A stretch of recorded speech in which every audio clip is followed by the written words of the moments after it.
Germany has summoned the Turkish ambassador in a row over Turkey's bid for membership of the European Union.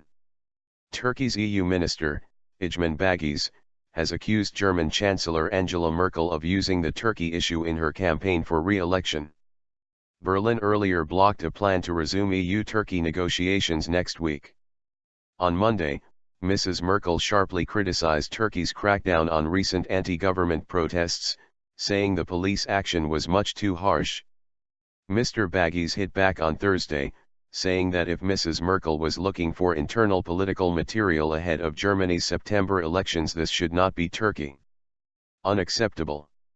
On Friday, German Foreign Ministry spokesman Andreas Peschke said it had summoned Turkish ambassador in Berlin, Huseyin Avni Karslioglu. Mr Bagis's comments about Chancellor Merkel had been unacceptable, Mr Peschke added. He stressed that Turkey's negotiations with the EU were being held up for technical reasons, rather than concerns about the crackdown on anti-government protests.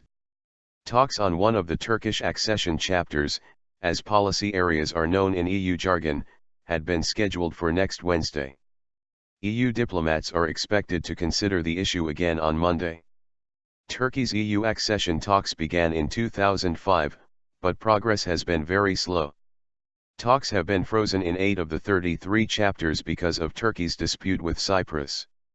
So far, only one chapter has been closed.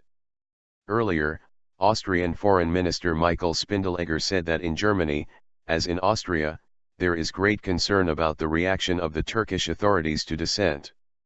Turkish police have used water cannon, baton charges and tear gas to break up protests against Prime Minister Recep Tayyip Erdogan and his ruling Justice and Development, Alaska, party. The protests escalated when police cracked down on peaceful environmental activists opposed to a redevelopment project planned for Gezi Park, in the heart of Istanbul.